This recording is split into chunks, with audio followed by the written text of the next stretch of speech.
tarde, ¿cómo están? 13:07 exactamente a la hora que estamos transmitiendo la semana política de este lunes 19 de enero. Por supuesto, una jornada marcada por la contingencia de los incendios en la región de Ñuble y Biobío. Precisamente hace algunos minutos terminó la reunión entre el presidente electo José Antonio Kast y el presidente Gabriel Boric para coordinar esfuerzos conjuntos y enfrentar esta emergencia. Vamos a estar hablando de eso, como también lo que nos espera mañana, porque está confirmado ya finalmente el anuncio del gabinete este martes 20 en la tarde, algo que se puso en duda en su minuto a propósito de la contingencia, pero que finalmente se va a materializar en miras también a quién va a asumir, quienes van a asumir carteras relevantes para el proceso de reconstrucción que se viene y que va a tener que asumirlo el próximo gobierno. Eso mucho más en el programa de hoy día, como siempre, junto a la abogada historiadora Teresa Sañartu. ¿Cómo estás? Hola Fran, muy bien. Hola Leo. Hola. Y también ya ven en pantalla al abogado militante del Frente Amplio, Leo Jofre. ¿Cómo estás, Leo? Bien, muchas gracias. Preocupado por todo lo que ocurre en el sur, pero bueno, parte también de lo que tenemos que hacer. Sí, eso se ha tomado la agenda sin duda durante el fin de semana. Ya les decía yo, hace pocos minutos se concretó esta reunión entre los presidentes con un esfuerzo más que republicano por encontrar posiciones. Hicieron un punto de prensa conjunto. Yo no sé si había visto esa imagen antes, como de un mandatario en ejercicio y uno electo dando un punto de prensa. Mucha solidaridad de por medio mutua para poder enfrentar el desafío inmediato de la urgencia y también lo que se viene por delante, el proceso de reconstrucción. Hoy día en la mañana el gobernador del Biobío, Sergio Yacamán, hacía la advertencia de que ellos no querían ser un nuevo Valparaíso a propósito del proceso que toca enfrentar, que es muy, muy complejo y que requiere también de urgencia. Pero ¿qué les pareció esta imagen primero de ambos presidentes dando este punto de prensa, con una actitud muy republicana, solidaria, dejando la política de lado? Por más que la prensa insistía en sacarle críticas a José Antonio Kast, trataron de mantener una posición bien neutral para poder demostrar altura de mira ante la tremenda tragedia que se está viviendo en la zona centro-sur del país. Tere. Yo creo que lo que está, obviamente esto supongo que es algo obvio, pero lo voy a repetir igual, lo que está pasando en el sur es gravísimo. Es una tragedia de incendio, no es parte de lo que discutimos normalmente acá, que es política. Entonces yo creo que la etapa para rendir cuentas, exigir responsabilidad, tiene que ser después. Ahora todos los esfuerzos tienen que estar volcados en apagar el fuego, en brindarle apoyo a la gente que no solamente perdió su casa, sino que su trabajo, porque esa zona es muy agrícola y forestal. O sea, las forestales le dan trabajo a esa gente, se quema el bosque que ha en suspenso toda su vida. Entonces, simplemente aquí yo creo que es un momento para nosotros que comentamos y para los políticos de primera y segunda línea, de contemplación, de prestar ayuda, de aportar en lo que podamos. Y después de el doble clic de es que el presupuesto, es que CONAF, es que Senapred, y he sabido que las tragedias sacan lo mejor de este país. Nos pasó con el 27 de febrero, nos ha pasado con los incendios de Valparaíso 2014, no, 2013, 2014. Nos pasó con el incendio de Valparaíso de nuevo, de hace 2 años. Entonces es un alivio, yo creo, para todo el país. Tiene que ser un alivio el ver que el presidente electo y el actual pueden dejar de lado sus diferencias, que han sido bien grandes, y prestar ayuda en este momento, cada uno entendiendo las posiciones que le corresponde a cada uno. O sea, el presidente electo dejó en claro que ellos pueden ayudar, pero que la labor de gobierno corresponde como debe ser al gobierno actual, y el presidente actual a poner todos los recursos a disposición después de la dictación del estado de catástrofe el sábado en la noche, domingo en la madrugada, cuando se logró la toma de razón. Leo. Sí, yo creo que evidentemente es una muy buena señal lo que se está realizando, y que en gran parte creo que también busca la construcción de un relato de unidad frente a lo que efectivamente es un dolor para nuestro país, las consecuencias de este incendio para las familias, los animales, los bienes de las personas y sus trabajos, por cierto, también. Y creo que es un aprendizaje también, porque el año 2010 tengo muy grabado el recuerdo de lo que fue el terremoto que le tocó a la expresidenta Michelle Bachelet, pero después le tocó asumir las consecuencias al presidente Sebastián Piñera. De hecho, recuerdo el cambio de mando cuando fue la Que réplica. tembló. Sí, tembló, sí. Como toda esa imagen muy grabada. Sí. Y creo que gran parte del aprendizaje en torno a ese contexto tiene que ver de entender, sobre todo en estas circunstancias de cambio de gobierno, un conflicto y una tragedia de estas magnitudes como un conflicto de Estado más allá de los gobiernos. Y en ese sentido me parece que es lo adecuado y que centra los esfuerzos en lo que tiene que efectivamente estar, que es el bienestar de las personas que habitan nuestro país, de los chilenos y chilenas. Lo que sí creo es que efectivamente ese relato tiene que traspasar también a los partidos políticos en diferentes aspectos. Creo que, como bien señalaba la Tere, hoy día está primordialmente lo que hemos conversado, no el doble clic político. Pero, por ejemplo, el senador Macaya hace muy poco salió cuestionando el reajuste al sector público, señalando de que el monto era símil a lo que iba a costar la reconstrucción y, por ende, condicionando, básicamente, este reajuste. Por ende, creo que no hay lugar ese tipo como de intervenciones donde, en el fondo, solamente se pone en cuestionamiento el reajuste al sector público, sino que lo que va a significar en gasto y en inversión la propia reconstrucción, y lo que tenemos que hacer es, más allá de esos gallitos políticos, dar certeza y claridad sobre cómo se va a llevar ese proceso, que lo van a requerir muchas familias chilenas. Están haciendo siempre en lo político, ¿no? Porque aquí no somos expertos forestales o de incendios como para entrar a profundizar en aspectos más En técnicos. Twitter hay muchos expertos. No, es que está lleno de expertos de todo tipo, desde que terremoto, incendio, etcétera. Pero siguiendo en lo político, ¿están las condiciones hoy día para continuar con esa altura de Estado y pensando en lo que se viene, la reconstrucción? Tenemos la experiencia de lo que ha sido esta compleja reconstrucción en Valparaíso y que requiere mucha voluntad en lo político para materializar recursos y despliegue técnico de manera eficaz, ¿no? Hemos tenido experiencias, ustedes lo mencionaban, con el tema de los terremotos y las vamos a seguir teniendo. Ahora, ¿están las condiciones políticas para estar a la altura y seguir enfrentando catástrofes que probablemente van a continuar? O sea, yo creo que como que tiene que crearse esa condición, porque sin unidad lo político no se va a salir de estas tragedias que son tan grandes. Un incendio de un largo de 23 kilómetros no se va a poder resolver si nos seguimos empezando a pelear en el Congreso por las minucias o los fondos. Y eso releva el rol que cada órgano del Estado cumple en esto. O sea, el presidente tiene un rol acá, el presidente actual, después el electo, cuando asuma. El Congreso tiene su rol con el presupuesto, la fiscalización, con ayudar a la modernización también de distintos organismos y leyes que permitan que esto no ocurra, porque el delito de incendio, a mí me tocó verlo un poco en el Congreso, y es un delito que es muy difícil, porque uno requiere como que probar la culpabilidad, porque hay un eximente como, si es que fue accidente, no se le aplica el artículo 482, creo que es del Código.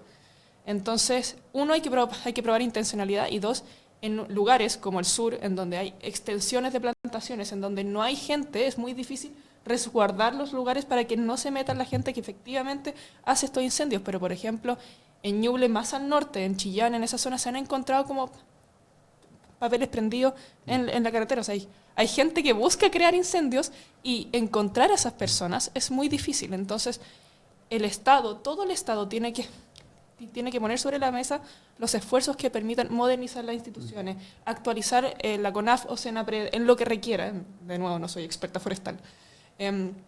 Traer las tecnologías, drones que capten temperatura, por ejemplo, cuando se venga esta ola de calor que hace más fácil la propagación de incendios, haya extra resguardo. Y el presidente, por otra parte, además cuenta con posibilidad de destinar fondo específico a reconstrucción. Existe el 2% en caso de emergencia constitucional.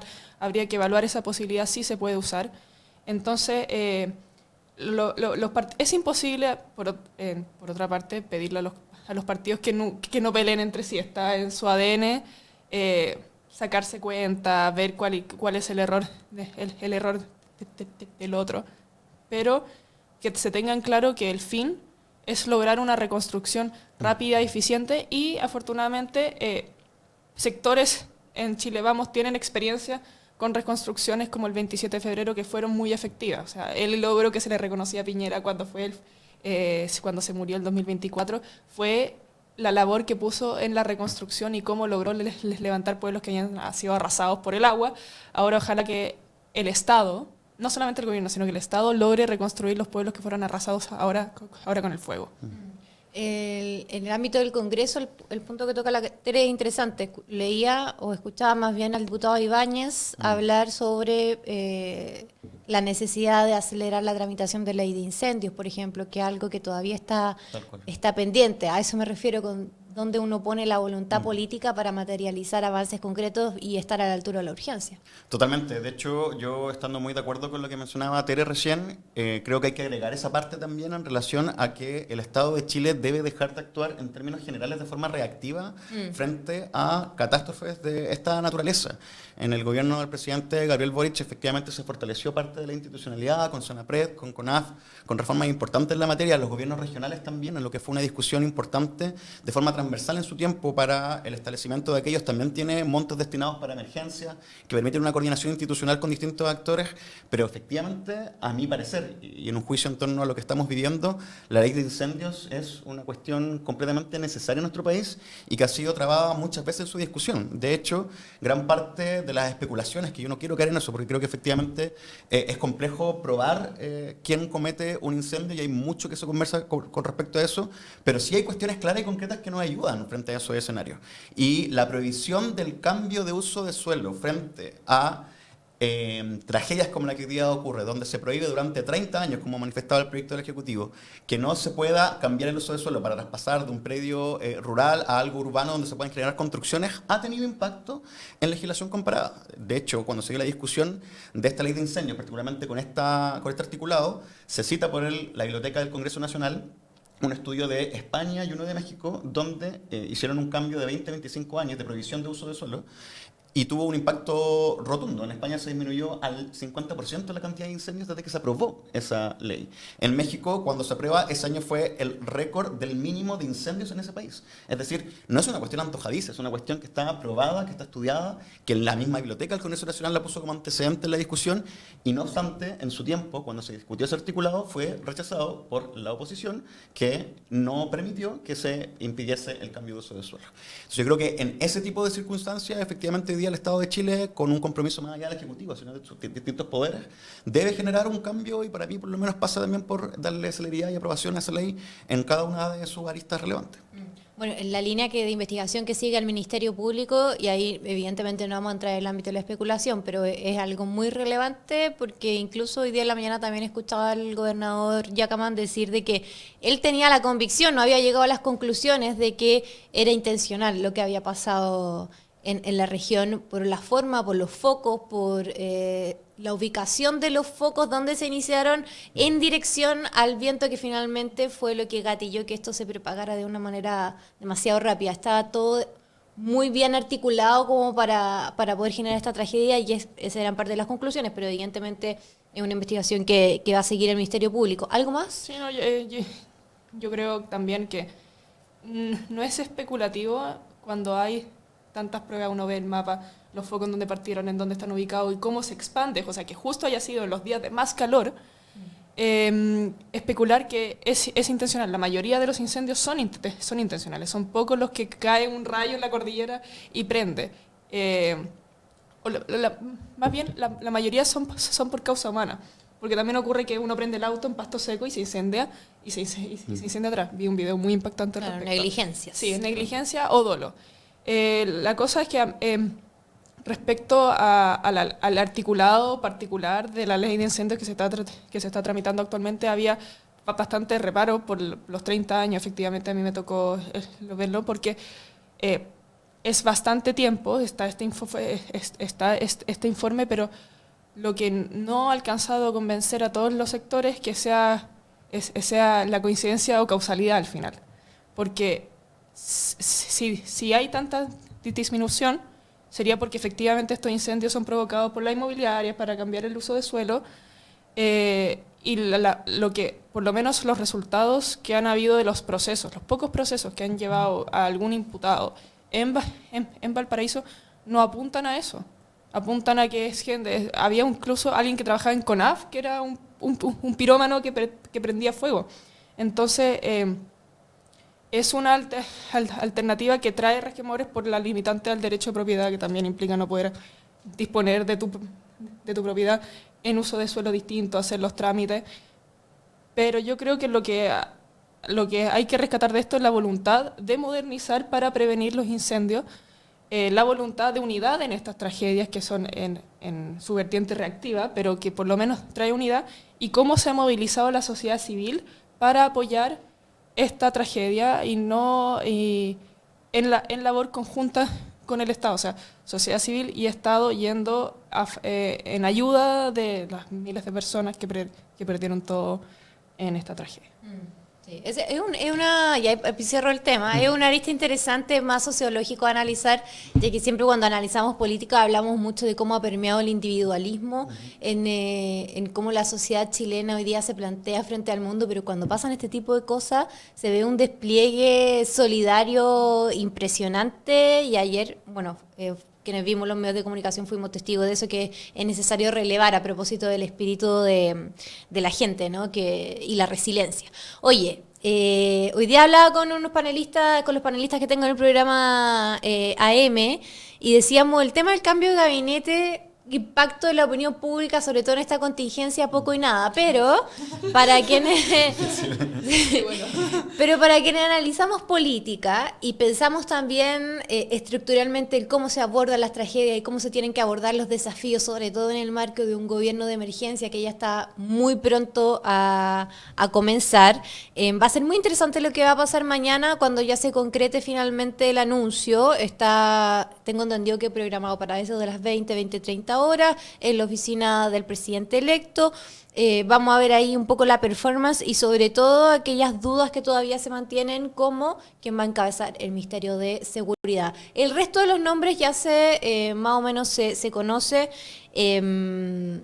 y lo que también ya sabemos es que esto también se da en medio de un ambiente de tensión al interior de la alianza de gobierno, donde los partidos más importantes han sido bien explícitos en señalar su molestia de que aquí se haya seguido la lógica o la vertiente de la confianza en la elección de los nombres, que mayoritariamente son técnicos independientes, y la representación partidaria quedó más bien disminuida, sí, con algunos representantes de Chile Vamos en el comité político, pero con la evidente también molestia del Partido Nacional Libertario. Vamos a ver si se retractan o no de esta decisión de no ser parte del gobierno, pero ese ha sido un poco el ambiente que ha marcado y lo que va a ser el arranque ya del anuncio mañana y ya la implementación del ministerio a partir de marzo de este año. ¿Cómo han visto ustedes el curso de las cosas? ¿Qué tan complejo va a ser para el presidente electo echar a andar un gabinete de independientes y técnicos en su mayoría?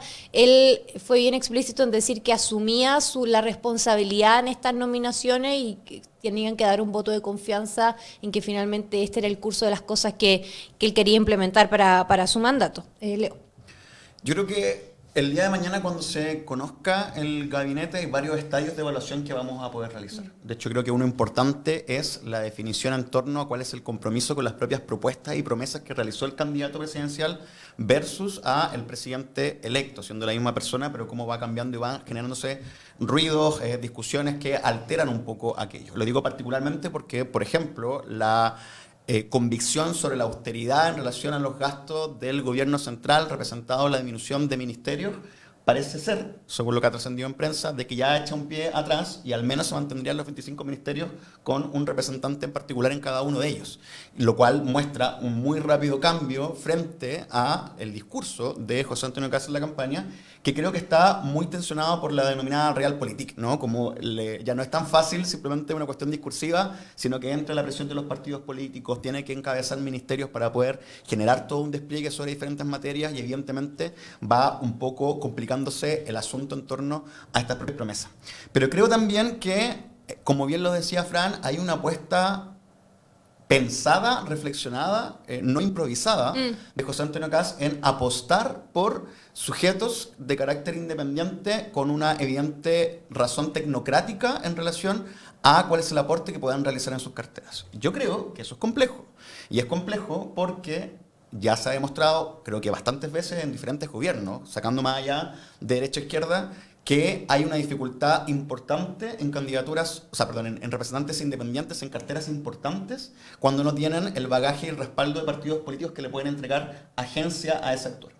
Lo vimos, por ejemplo, en los casos de los distintos ministros criticados a nivel tecnocrático de Sebastián Piñera, cuando se veían muy alejados de la realidad social, porque respondían más que nada a una cuestión profesional, técnica, y también, por ejemplo, desde mi propio sector fue muy criticado también la exministra del Interior, Isquia Siches, incluso por José Antonio Kast en su momento, acusando que se estaba improvisando, que no tenía experiencia política. Porque los ministerios no son solamente una cuestión de carácter técnicos en la materia en particular, tienen que tramitar en el Congreso. Eso significa que ministros, ministras, subsecretarías tienen que ir a defender posiciones políticas, tienen que ir a defender proyectos de ley en la materia y eso requiere también agencia dentro de esos espacios. No todo cabe dentro de la figura de Sexpress en particular. Por ende, creo que ahí va a haber una dificultad importante. Y eso ya se está demostrando, con justa razón creo yo, cuando los partidos políticos de derecha hacen un justo reclamo desde sus intereses y posiciones en términos de personas que puedan estar en el gobierno, pero también como una advertencia política de que haya una persona por cada uno de esos partidos dentro del gabinete de José Antonio Kast. Porque efectivamente quita mucha agencia a los partidos políticos y probablemente va a generar también muchos roces de carácter permanente cuando tienen que convencer a esos ministros que cumplen un rol político con sus bancadas también de que es necesario avanzar en ciertos proyectos y eso se ha debilitado. La figura de Alvarado y del ministro de Sexpress futuro, José García Rumina. José García Rumina, que tiene mucha experiencia en el Congreso, yo me tocó conocerlo por diferentes trabajos, no va a bastar frente a una agencia que requiere muchísimo más despliegue. Y creo que eso hoy día es una apuesta, como lo decía, pensada del presidente electo, pero que me parece que dada la experiencia política es bastante compleja de llevar a cabo y va a tener repercusiones, creo que en el corto plazo, del echar a andar el gobierno. Tere, ¿es complejo a priori, a tu juicio, o cómo lo proyectas? Apostar por caras nuevas siempre es complejo, pero la verdad en un mundo, en una ciudadanía que está cansada también de los políticos más tradicionales, apostar por viejos nombres también es complejo. O sea, cada uno tiene sus pros y sus contras por el discurso que el presidente electo tuvo en su campaña. El gobierno de emergencia especialmente se entiende esta decisión, que yo también creo que es pensada, de apostar por nombres que son más con un perfil más tecnocrático, por decirlo así, que sean políticos, y porque son políticos están en esas carteras. Porque al final todos tienen distintos perfiles, currículums que les permiten llegar a estas carteras, pero unos entran más porque los auspicia un partido, por decirlo así, y otros por su rol más tecnocrático. Y estamos viendo esta segunda opción ahora. Esto es un desafío, evidentemente, porque lo que se le criticó a Alessandri en los 60 era justamente esto, el gobierno de gerentes al final. Fue una crítica que se le hizo a Piñera también, se le hizo en los dos gobiernos. Entonces, es algo que yo creo que él tiene contemplado. También yo creo que un gobierno tiene hartos tiempos. O sea, hay bancadas para un periodo del gobierno y hay bancadas para el segundo tiempo, tercer tiempo, cuarto tiempo de un gobierno. Eso sí, no creo que sea tan importante que sean o no independientes de por sí, sino que depende del currículum y la personalidad que tengan. O sea, a Isquia Siches lo que se le criticaba era que estuvo en el colegio médico y hizo este salto. Hay gente que puede ser independiente. Rodrigo Álvarez, por ejemplo, que renunció a la UDI, que no está en el listado, lamentablemente en mi perspectiva, pero que sí tiene experiencia en lo público. Y lo que le pasó a Piñera 2 es que tenía gente que era tecnócrata, pero el gran problema era que no tenían mucha sensibilidad con la gente. Entonces daban declaraciones que después les pasaban la cuenta. Eso no pasa por si uno es independiente o no, uno pasa porque si tiene habilidades blandas o si ha tenido experiencia política antes. Que sea independiente es un signo, una luz de esto, pero no agota completamente el problema. Efectivamente, y lo que hemos manejado ahora son nombres en ministerios, pero también falta las subsecretarías, que muchas veces le hacen el peso a esto. Yo creo que y ahí ha trascendido de todo. Se ha dicho de que van a ser los propios ministros quienes van a elegir a su subsecretario, o también Arturo Esquella decía, oye, para generar cierto equilibrio sería bueno que las subsecretarías sí fuesen representadas por personas de partido, pero no sabemos finalmente. El partido completo, yo creo, o sea, los 90 minutos yo creo que se acaban cuando se saquen el nombre de subsecretario, porque los ministros se apoyan bastante en eso. Y yo creo que es lo que José Antonio intentó dar a entender o a calmar cuando fue al Consejo Ampliado de la UDI, que fue el fin de semana, que por lo que entiendo salió súper bien, incluso con estas tensiones. Entonces yo creo que nos falta información, pero efectivamente es un desafío incluir a gente tecnócrata independiente si es que tú quieres imprimirle una idea política trascendente a un gabinete. Y también los futuros comités políticos van a ser relevantes. Estoy pensando en esta cuenta corriente o en esta línea de crédito política que tienen que tener los mandatarios, sobre todo cuando arrancan un gobierno, porque si las cosas empiezan a ir mal, el respaldo de los partidos es tremendamente importante, sobre todo para poder subsanar o sobreponerse a cuestiones complejas que se puedan venir por delante, sobre todo en materias complejas como seguridad. Todavía no sabemos quién va a liderar esa cartera, si es que va a ser de un perfil que se pueda quemar rápidamente o si van a pensar en alguien pensando en los desafíos más a largo plazo que va a tener esa cartera. ¿Cómo ves esa línea de crédito partidaria que se tiene que empezar a forjar en el comité político, por ejemplo? Pensar en estrategias como para que el Partido Republicano esté presente en ese comité político si es que no tiene ministros que puedan integrarlo o reformularlo, así como el presidente Boric dijo que la ministra de la Mujer tenía que estar en el comité político. Acá pueden haber algunos enroques en esa materia. ¿Cómo lo proyectan en esa línea?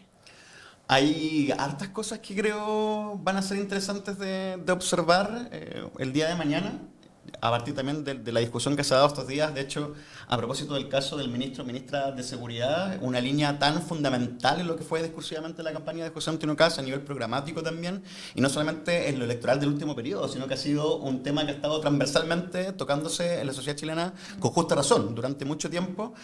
No me deja de llamar la atención que sea el cargo en que aún no sabemos quién puede ocupar ese ministerio, lo cual da cuenta de una debilidad estructural del nuevo gobierno en poder satisfacer o entregar garantías sobre ciertas materias muy incipientemente, evidentemente, porque estamos recién en la etapa cero de la discusión.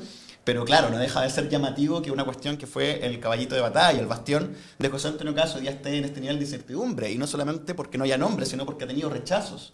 Quien, por ejemplo, el senador electo Carter señaló que él decidió declinar también por sus propios motivos, y eso da cuenta también de que hay un margen aún no claro, o quizá incluso de improvisación clara sobre esa figura. Y eso también tiene que ver un poco con la línea de crédito, como se mencionaba, porque a la larga... Y yo creo que esto también... Es un concepto que estoy inventando yo, no es que vaya a Pero lo vamos a patentar porque estamos buenos. Porque 2026. los ministerios, como decía anteriormente, no cumplen solamente una función en torno a ordenar su propia materia e institucionalmente la estructura de la cartera. Cumplen un rol político. Por ende, gran parte de esa discusión se va a dar cuando haya diferencias de los partidos políticos con el gobierno de Kast y no hay intermediarios suficientes para poder generar un puente que destrabe, que agilice, y yo creo, es mi apuesta frente a esto, que más pronto que tarde va a haber un cambio donde va a tener que involucrar a muchos más actores políticos, porque son precisamente quienes le van a hacer también la contención y la posibilidad de tener un margen de maniobra importante en el Congreso, porque tampoco hay que olvidar que la candidatura de José Antonio Kast no era la candidatura de la UDI, RN y Evópolis, y no era la candidatura de los libertarios, que además dan un portazo finalmente a su inclusión en el gobierno, y eso le entrega una autonomía importante en el Congreso que va a mantener tensionadas las relaciones, porque su voto va a valer mucho dentro de esa discusión y no tiene un argumento para decir yo voy a ser leal o voy a votar esto con gobierno porque soy parte de él, porque no son parte sencillamente. Entonces creo que hay equilibrios que son complejos, donde probablemente la UDI y RN, en las conversaciones que han aparecido también de sus presidentes manifestándole a José Antonio Kast que hay una debilidad estructural a no incorporar figuras políticas, que también pueden ser figuras políticas nuevas, ojo, o sea, no tiene por qué ser los viejos estandartes de esos partidos políticos, y de hecho independiente no es sinónimo de tener experiencia ni tampoco ser una figura nueva. Y va a ser, creo yo, un poco tensa esa relación, y me temo que muy pronto va a tener que hacer cambios vinculados a esa materia, precisamente por la falta de un capital político que le permita blindarse en diferentes espacios. Lo del Congreso va a ser interesante también. Yo tengo entendido, por lo que siempre trasciende ahí el reporteo, es que el actual senador, futuro ministro José García Ruminot de Renovación Nacional es una persona bastante hábil, muy respetada transversalmente en el Congreso, por lo tanto va a tener las herramientas para poder lidiar en ese espacio, pero no va a ser suficiente a propósito de la magnitud de los desafíos que se propuso este gobierno, el Plan Desafío 90, que tiene un listado de proyectos de ley que se tienen que comenzar a tramitar a partir de marzo, desde Hacienda también, Jorge Quiroz señaló que también tenía varios proyectos de ley en los que ya estaba trabajando. Los equilibrios en el Congreso son complejos por la postura que vaya a tomar el Partido Nacional Libertario y también por el Partido de la Gente. Mayorías no se tienen y se tienen que ganar en el debate propio que sabemos cómo es al interior de ambas cámaras. ¿Cómo ve esa patita legislativa que yo creo que va a ser de alta prioridad también para la gobernabilidad? No sé, la patita legislativa es siempre un problema, por lo que hemos hablado desde hace meses atrás, porque lo podríamos estar discutiendo ahora, en 4 años más, 4 años atrás. El problema es, yo creo, es orgánico en el Congreso. Tienes un Congreso que no tiene los incentivos para llegar a acuerdos porque por algo se está tramitando y tiene apoyo en abstracto, obviamente, los articulados en sí tienen indicaciones, una reforma al sistema político, especialmente en el Senado, porque transversalmente se han percibido estos problemas que impiden que impiden acuerdos, y le pasó la cuenta a Marcel con lo fiscal, con la reforma que se le cayó justamente porque unos grupos descolgados le cobraron en votaciones un altercado del pasillo al final. Entonces, yo creo que Kast se enfrenta al problema que se ha enfrentado Boric antes y el que lo suceda, y Piñera antes que él, por la gobernabilidad del Congreso, y García Ruminot, efectivamente, yo tengo la misma información, que es muy respetado y querido por un amplio espectro, pero yo creo que eso, ojalá que eso le baste. Y respecto al Partido Nacional Libertario y al PDG, son partidos, o sea, el PDG no es nuevo en el Congreso, pero tuvo un desempeño como partido muy paupérrimo porque se le fueron la gente de la bancada, y el Partido Nacional Libertario entra con más fuerza como tal ahora. Entonces también está bien que la cúpula del partido Kaiser le haya dado un portazo de vuelta, porque Kast le dio un portazo primero a su participación en el gobierno, pero queda por ver si es que la gente electa, los diputados electos, le hacen caso a eso, porque los diputados son siempre candidatos y fueron en una misma lista con republicanos, y se deben también a sus electores. Entonces quizás sus electores apoyen una medida del gobierno electo, y el Partido Nacional Libertario, la cúpula, está en contra. No hay posibilidad de que se guíen por lo que opina el gobierno y por tanto sus electores, y no tanto la cúpula. Y el PDG, como lo mencioné hace mucho tiempo, que a ver si es que fortaleció los sistemas para aglutinar a sus diputados, y se les van a ir otra vez. Hemos hablado poco del PDG esta semana, pero sí, porque ellos también han estado muy bajo perfil. Vamos a ver en marzo cómo comienzan a funcionar. Oye, se nos pasó rápido la media hora. Apuestas para mañana. ¿Qué tipo de ministro de seguridad o ministra de seguridad vamos a ver? ¿Un perfil alcalde? ¿Un perfil técnico? ¿Qué te indica a ti que vamos a ver mañana como nominación? Me cuesta una figuración clara. Más bien creo, o sea, puedo plantear lo que creo que él debiese hacer, que yo creo que esta figura como de ministro exalcalde, o una persona que tenga un conocimiento territorial importante, puede ser muy atractivo para lo que plantea José Antonio Kast. Creo que una figura muy técnica queda lejana a su discurso en la preocupación ciudadana y puede afectarle. Pero la verdad es que yo creo que las señales que ha dado este tiempo con improvisación, pero también con apertura. Por ejemplo, insisto, García Ruminot es un personaje muy transversal, por ende me sorprende gratamente que haya una señal por ese estilo. No obstante, creo que está planteándose de una forma más moderada de lo que yo hubiese esperado inicialmente de un gobierno electo como el de Kast. Moderado de la ultraderecha a la derecha, digamos, como nos está moderando el centro. Sí. Pero eso también es importante porque... A mí me llama la atención porque creo que puede dar señales importantes el día de mañana para dónde va esa micro y que lo vinculo con esta discusión que teníamos recién porque yo me pregunto, ¿el Partido Nacional Libertario es oficialista? Yo creo que hoy día no estoy en condiciones de responder si efectivamente van a jugar o no ese rol. Porque fácilmente existe la tentación, y yo creo que estaba pensado también en Kaiser y compañía, de ser la derecha del gobierno de José Antonio Kast y acusar esa moderación. Por ende, a mí no me extrañaría que efectivamente hayan complejidades relacionadas con este tema y por ende la figura de los ministerios sigue siendo muy importante para ver ese cariz político y manejo que van a tener. Un poco lo que fue Republicanos para Sebastián Piñera. Claro. Podría funcionar esa lógica. Y le funcionó. Sí, y le funcionó, lo estamos viendo hoy día. Hay un concepto en el mundo de los asuntos públicos que se llama licencia social. Yo pienso, haciendo mis apuestas para mañana, más allá de dónde provenga el nombre del ministro, si es que tiene un perfil de alcalde o más técnico, yo creo que tiene que contar a priori con este capital simbólico para tener credibilidad, sobre todo en materia de percepciones. Yo creo que eso va a ser muy relevante, no sé si lo están evaluando o no, pero va a ser muy importante porque se van a empezar a exigir resultados muy rápido, a propósito de las expectativas. Tere. Sí, no, yo coincido con que el nombre del ministro tiene que ser uno que conozca la ciudadanía o que sea como más vistoso, porque el problema del Ministerio de Seguridad es que es harto ruido y pocas nueces al final. Es una cara muy importante, pero muchas de las atribuciones más técnicas, se podría decir, los delegados presidenciales y cosas así, están en el interior todavía. Por eso es que hubo oposición incluso dentro de la actual oposición de la oposición, a la creación del ministerio tal como está ahora, porque le faltaban atribuciones para realmente hacerse cargo de la seguridad del país. Entonces yo creo que un nombre técnico no va a ser, un nombre técnico queda mejor en Subsecretaría de Prevención del Delito, por ejemplo. Yo creo que también coincido con lo que han dicho acá, de que va a ser un nombre más vinculado como al territorio, exalcalde, que la gente reconozca, que se haya caracterizado por, no sé, o sea, Carter ya dijo que no, pero lo pongo como ejemplo, por ir a votar los mausoleos narcos, cosas así, o un ex Fuerzas Armadas.